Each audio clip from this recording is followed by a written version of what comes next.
Hello दोस्तों, मैं आ चुका हूँ। अभी मजा आएगा ना भिड़ो। इस एपिसोड की शुरुआत में हम एक बंदे को देखते हैं जिसका नाम हाउफी होता है और वो तियानजिन पीक से है।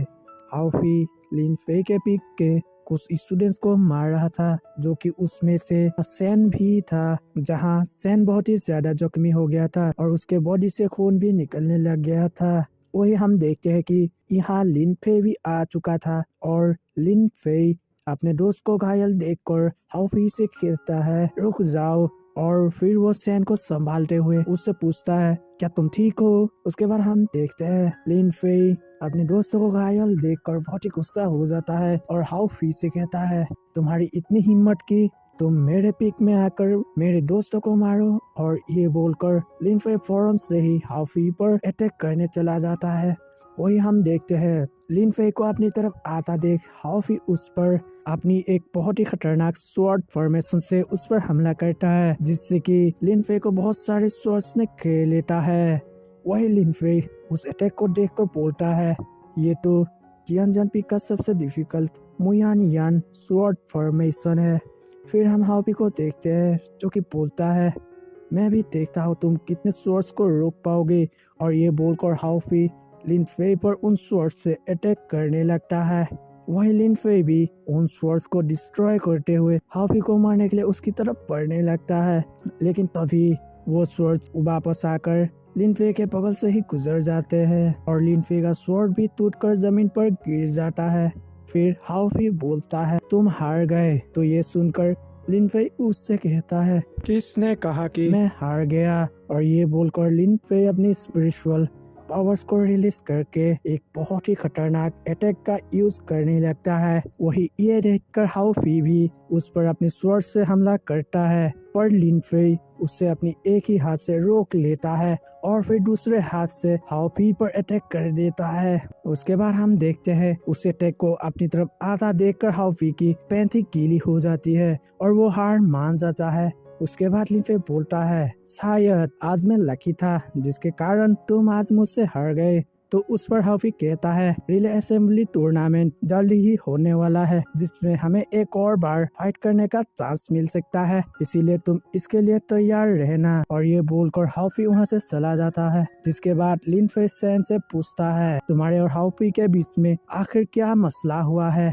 तो उस पर सैन बोलता है, ये कुछ महीनों पहले की बात है। और फिर सैन लिन फेई को सब कुछ बता देता है। तो ये सुनकर लिन फेई कहता है, अच्छा तो ये हुआ था, तुम लोगों ने पहले एक ट्रेजर मैप खरीदा, फिर तुम लोग सिहाई डिजर्ट चले गए और वहाँ जाकर तुम लोगों ने एक ट्रेजर पाने के लिए खुदाई की, जहाँ तुम्हें ट्रेजर तो नहीं मिला मगर हाउफी जरूर मिल गया। पर ये तो अच्छा हुआ कि हाउफी ने तुम्हें वहाँ पर नहीं मारा। उसके बाद लिन फेई और बोलता है, तियानजिन पीक का एक टेक्निक जिसका नाम गोल्डन स्वॉर्ड टेक्निक है और कोई बंदा उस टेक्निक को सिर्फ डिजर्ट के कांटेक्ट में होने से ही प्रैक्टिस कर सकता है। और हाउफी भी उसी डिजर्ट में प्रैक्टिस कर रहा था जिसमें तुमने खुदाई की थी और तुमने उसे डिस्टर्ब कर दिया। उससे हाउफी का इंटरनल ऑर्गन्स भी डैमेज हो सकता था। तो ये सुनकर सैन हैरान हो जाता है और बोलता है, अरे यार मुझसे बहुत ही बड़ी गलती हो गई। जिस पर लिन फेई बोलता है, ठीक है कोई बात नहीं, अब तुम जाओ और जाके अपने आप को हील करो। और ये कहकर लिन फेई वहाँ से जाने लगता है। तब सैन लिन फेई से कहता है, सीनियर लिन फेई रुकिए, आपने मेरी यहाँ पर बहुत ही मदद की है,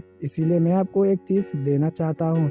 और ये बोलकर सैन लिन फेई को एक बॉल जैसी चीज देने के लिए निकाल लेता है। तो उस बॉल को देखकर लिन फेई सैन से पूछता है, ये तुम्हें कहाँ से मिला? तो उस पर सैन बोलता है, वह तो वही खुदाई वाले जगह पर ही मिला था। तो ये सुनकर लिन फेई उससे कहता है, अच्छा ठीक है, तुम इसके बारे में किसी को भी मत बताना वरना हम खतरे में पड़ जाएंगे। तो उस पर सैन भी मान जाता है। अब सीन चेंज होता है और हमें लिन फेई के घर का सीन दिखाया जाता है, जहाँ लिन फेई उस बॉल को अपने हाथ में लेकर उसे देख रहा था और इस बॉल का नाम आई ऑफ हेवन है। उसके बाद लिन फेई कहता है, अभी मेरे करंट स्ट्रेंथ से इस आई ऑफ हेवन को मैं एब्जॉर्ब नहीं कर सकता हूँ, इसलिए मुझे अपनी स्ट्रेंथ को बढ़ाना होगा और इसके लिए मुझे बहुत ही सारे रिसोर्सेज की जरूरत होगी और रिसोर्सेज के लिए मुझे रिले असेंबली कंपटीशन को जीतना होगा। अब सीन चेंज होता है और हम मास्टर ऊ को देखते हैं जो कि लिन फेई के लिए एक वेपन बना रहे थे।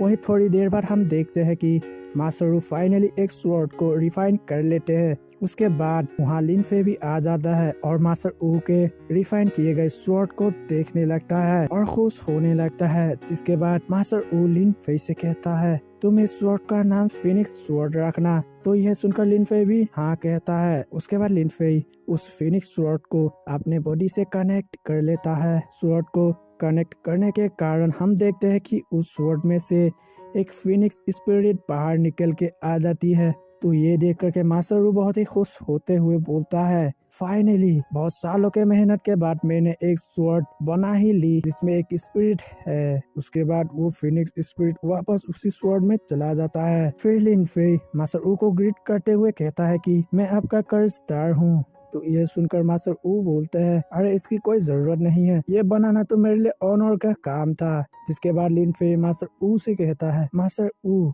क्या आपने फायर ड्रैगन बोल्ड टेक्निक के बारे में सुना है? तो उस पर मास्टर वू लिन फे से कहता है हाँ मैंने सुना है, ये टेक्निक बहुत ही फेमस है लेकिन ये टेक्निक तो खो गई थी, मगर मैंने इस टेक्निक का एक कॉपी बनाया है पर वो इनकम्प्लीट है और लेजेंड्स की माने तो तुम इस टेक्निक से फायर कंट्रोल कर सकते हो। तब लिन फे बोलता है मैंने ये टेक्निक गलती से खोजा था जिसके कारण मैं उस फर्नेस से सही सलामत बाहर आ पाया। उसके बाद लिन फे मास्टर वू के इनकम्प्लीट टेक्निक पर कुछ चेंजेस करके मास्टर वू को दे देता है। तो मास्टर वू उसे चेक करता है और खुश होकर बोलता है ये टेक्निक तो सच में कंप्लीट हो गया है। उसके बाद मास्टर वू लिन फे को थैंक यू बोलता है। तो ये सुनकर लिन फे कहता है मास्टर वू इसकी कोई जरूरत नहीं है। तो ये सुनकर मास्टर वू लिन फे से कहता है लिन फे आज तुमने मेरी एक बहुत ही बड़ी मदद की, इसीलिए तुम मेरी रिफाइन की गई किसी भी मैजिक वेपन को ले जा सकते हो। तो उस पर यह सुनकर लिन फे कहता है मास्टर वू मुझे ये सब नहीं चाहिए, मैं सिर्फ आपके मुझेन पीक के dark steel by line area में जाने की परमिशन चाहता हूँ क्योंकि मैं वहाँ के एडमेंट एनर्जी का यूज करके कल्टीवेशन करना चाहता हूँ कुछ दिनों तक। तो उस पर मास्टर वू बोलता है बस इतना ही, और ये कहकर मास्टर वू लिन फे को टेलीपोर्ट करके वहाँ पर ले आते हैं। और दोस्तों इसके सारे एपिसोड एंड होने लगता है।